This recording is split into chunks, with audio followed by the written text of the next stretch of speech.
지금 만약에 주가가 10%씩 다 빠진다면은 나는 뭘 살 겁니까? 뭐 이런 식으로 누가 물어본다면은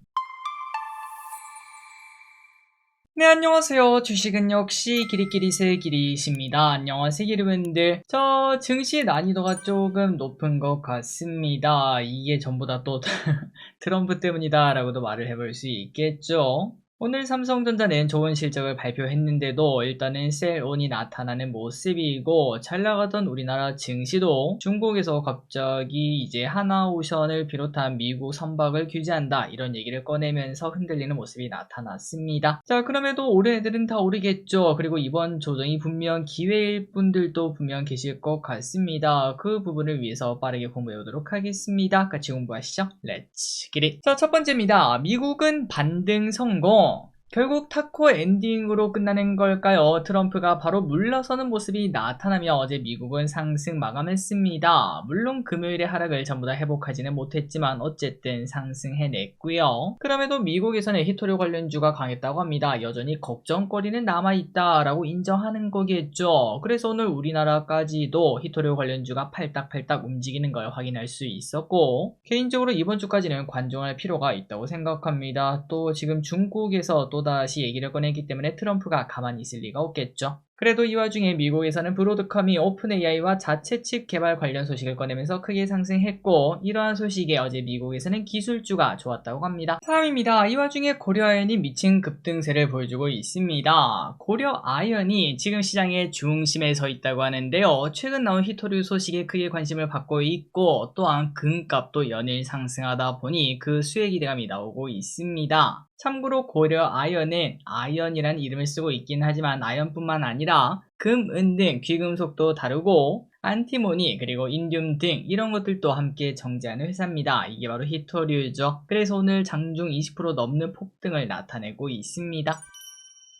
다음입니다. 자, 삼성전자 이야기를 안 할 수가 없겠습니다. 이제는 삼성전자 물린 사람이 없다는 소식. 자, 올해 초만 하더라도 개인적으로는 아마 내년 초쯤 이제 9만 전자를 넘기지 않을까 그런 생각을 했었는데요. 그런데 좀 시결이 많이 빨라진 것 같습니다. 세상에 당연한 건 절대 없는 거라고 말할 수 있겠죠. 자, 오늘 삼성전자는 3분기 영업이익을 12.1조 원을 발표했습니다. 분기 매출도 86조 원으로 사상 최대를 기록했고요. 그러다 보니까 당연히 주가는 급등 출발할 수밖에 없었죠. 신고가, 과거 코로나 고점을 갱신한 걸 확인할 수 있었습니다. 그리고 실적을 봐도 장기간 부진했던 반도체가 크게 상장한 것으로 보이고, 이러니까 슈퍼사이클 이야기가 나온다라고 말할 수 있겠죠. 실적이 서프라이즈가 나왔으니까요. 자, 그래서 이제 목표가는 11만원이 문제가 아닌 것 같습니다. 앞으로 점진적으로 높아져서 15만원까지도 충분히 가능해 보이는데 한번 지켜보도록 하고, 다만 오늘은 셀온이 나타나면서 주가가 조금 하락했지만, 하지만 뭐 주주 입장에서 굳이 걱정할 필요는 없을 것 같고, 만약에 조정이 온다면은 신규 탑승자들을 기다리고 있다라고 말을 해볼 수 있겠네요. 자, 그래서 삼성전자 실적을 조금만 더 보도록 하겠습니다. 삼성전자의 목표가가 올라가는 이유가 뭘까요? 왜 제가 15만원을 말씀드렸나? 그 부분을 생각을 해보자면은, 일단 지금의 삼성전자 목표가는 삼성전자의 예상 실적을 바탕으로 목표 주가를 산정하는 겁니다. 이 정도 버니까 여기에 멀티플 얼마를 넣어서 이 정도 주가가 적정하겠군요. 이렇게 말을 하는 건데요. 그런데 이게 예상 실적보다 20% 더 잘 나왔다는 거는 앞으로 실적 전망이 전부 다 높아진다는 의미 아니겠습니까? 그 말인즉슨 거기에 똑같은 멀티플을 넣는다면은 당연히 가치가 더 높아질 것을 예상해 볼 수 있습니다. 11만원 목표가 당연히 더 높아진다는 거죠.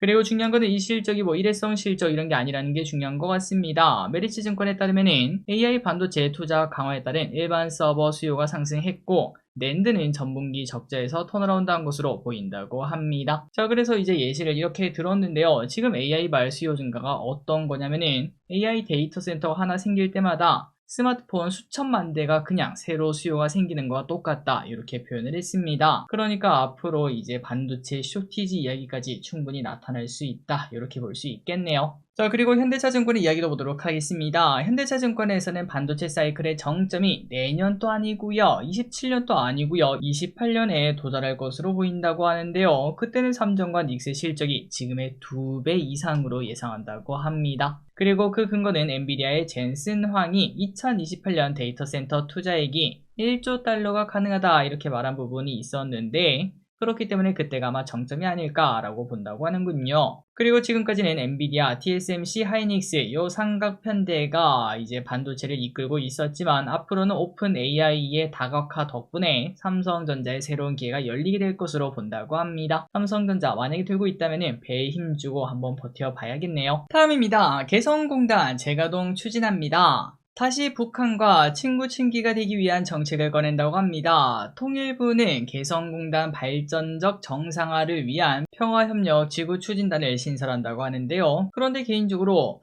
예전에도 있었다가 한번 빠그라진 적이 있어서 과거 입주 기업들이 다시 들어갈까 이런 생각을 했는데 하지만 무려 80%의 기업들이 재가동 시 재입주를 선택할 것으로 보인다고 합니다. 그만큼 잘 될 때는 나쁘지 않았나 봅니다. 다만 이게 뭐 우리가 혼자 하고 싶다고 하는 건 아니겠죠. 북한의 반응을 이끌어낼 수 있을지 이번 에이펙 때 좋은 소식 나올지 한번 보도록 하겠습니다. 아난티와 코데지 컴바인 등의 차트를 보면은 특히 아난티 오른쪽으로 좀 기어가는 모습이죠. 이렇게 바닥에 깔렸을 때 조금씩 죽고 트럼프나 이제 뭐 김정은이 좋은 이야기를 꺼낼 때 그때 매도하는 전략을 계속 사용해 볼 수 있겠습니다. 이번 정권 내내 기대감이 있겠죠. 다음입니다. 양자컴이 관심을 받는 이유는 어제 미국에서는 양자컴이 관심을 받았습니다. 그 중심에는 무려 JP모건이 장기 투자 계획을 발표했는데 그 안에 미국 국가안보에 관련된 이야기가 있었다고 하더라고요. 그래서 어디에 투자하냐? JP모건은 트럼프 행정부와 발맞춰서 핵심 광물 및 로봇 공학, 방위기술, 자율주행 드론, 배터리 등 에너지, 마지막으로 AI와 사이버 보안 및 양자 컴퓨팅에 투자를 한다고 선정했다고 합니다. 그러다 보니까 양자주가 또 어제 관심을 받았고요. 우리나라 양자주도 오늘 좋은 흐름을 나타냈습니다.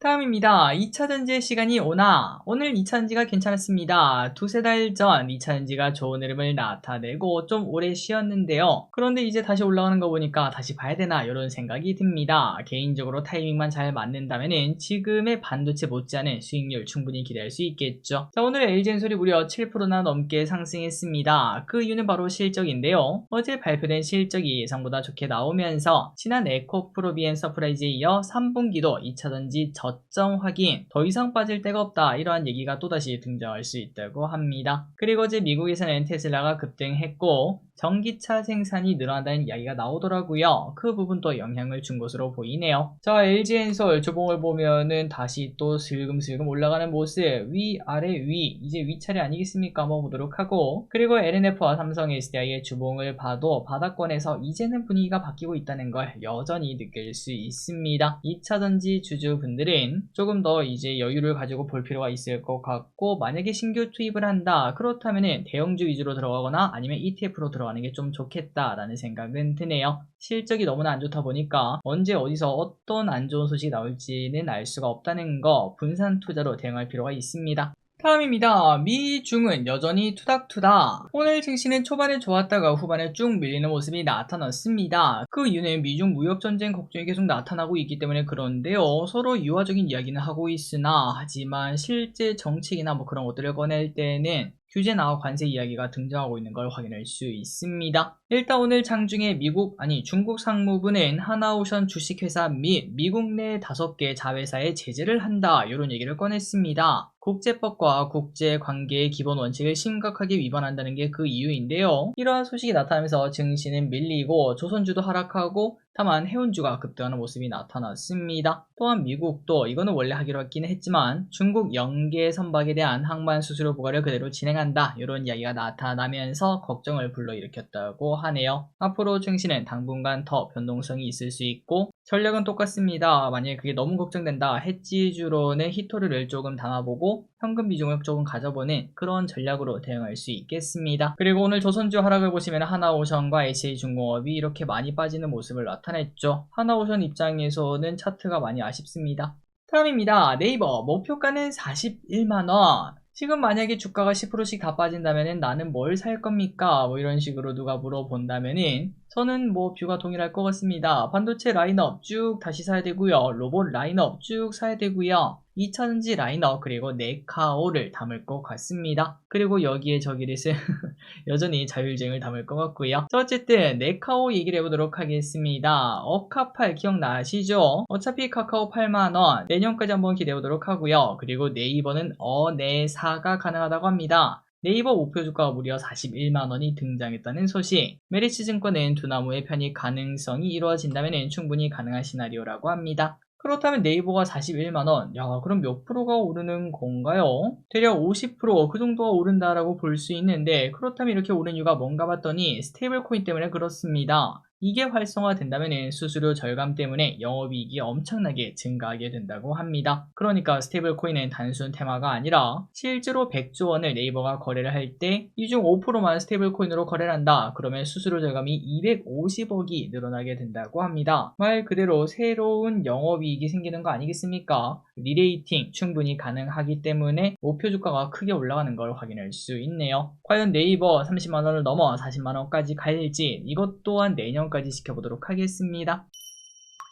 다음입니다. 스트라바라는 기업을 알고 계신가요? 러닝을 하시는 분들은 아실 수 있겠는데요. 세계 최대 운동 어플인 스트라바, 이 녀석이 미국에 상장할 수 있다고 합니다. 쓰시는 분들이 계실지 모르겠습니다. 참고로 이 어플은 GPS를 이용해서 자전거, 달리기 등을 기록 측정한 어플이라고 하는데요. 최근 러닝 열풍이 열면서 월간 활성자 수가 5천만 명에 최근 1년간 다운로드 수도 거의 2배 가까이 증가했다고 합니다. 자, 다만 주요 수익원이 유료 서비스라고 하더라고요. 개인적으로 유료까지 하면서 그거를 쓰는 사람이 있나라는 생각이 들었는데, 어쨌든 돈을 열심히 벌고 있어서 상장한다고 하고, 다만 일각에서는 이미 대중화가 된 어플이다 보니까 성장 동력이 클지 의문이다, 이렇게 말을 했다고 합니다. 자, 그래서 혹시나 스트라바 관심이 있으시면 참고하시면 될 것 같고요. 그리고 저기에서는 이걸 보면서 갑자기 딱 그 기업이 떠올랐습니다. 우리나라에도 인바디라는 기업이 있죠. 우리가 알고 있는 그 인바디, 그거를 만드는 회사인데, 주봉을 보니까 최근 들어 주가가 슬금슬금 잘 올라오고 있고 실적도 매년 성장하고 있는 걸 확인할 수 있었습니다. 자, 그리고 마지막으로 실적 발표 일정을 확인해 보도록 하겠습니다. 자, 이제 3분기 실적 발표 예정 아니겠습니까? 당연히 체크해야겠죠. 스크린샷 찍으시면 될 것 같고요. 10월 20일 한미반도체 LS 에코요네즈를 시작으로 정말 많은 기업들의 실적 발표가 있습니다. 그리고 중요한 거는 여기서 기름들이 체크해놔야겠죠. 누가 봐도 이거 서프라이즈 내는 거 아니야, 그런 생각이 드는, 예를 들면은 LS 일렉트릭, 워낙 전력 설비가 더 좋지 않겠습니까? 그런 부분 기대해 볼 수 있고, 그리고 여기 보면은 HD 현대 일렉트릭부터 시작해서 수많은 실적 기대주들이 기다리고 있는 걸 확인할 수 있습니다. 그때 전후로 주가를 보고 내가 매수를 할지 매도를 할지, 그리고 예를 들어 11월 6일 APR 진짜 기대주 아니겠습니까? 이때만 기다리고 실적 발표가 딱 나오자마자 그때 내가 어떻게 행동을 할지, 그런 것들도 미리 정해놓는 시간을 가져볼 수도 있겠죠. 이 부분은 참고하시면서 투자하시면 될 것 같습니다. 3초 뒤에 넘어가도록 할게요. 자, 오늘의 공부 여기까지 끝났습니다. 항상 같이 공부해서 진심으로 감사합니다. 지금까지 길이셨습니다. 빠이요.